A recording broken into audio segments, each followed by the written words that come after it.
Berita kriminal dari Binjai. Jatanras Polres Binjai tembak pelaku curanmor.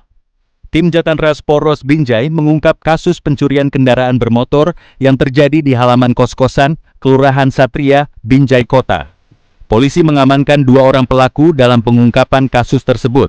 Kasar Reskrim Polres Binjai, AKP Hotdiatur Purba, mengungkapkan kedua pelaku dimaksud berinisial EP dan AS. Keduanya ditangkap atas laporan korban yang kehilangan motor. Saat beraksi, pelaku terekam CCTV. Motor korban dibawa kabur pelaku dengan cara didorong dari halaman kos.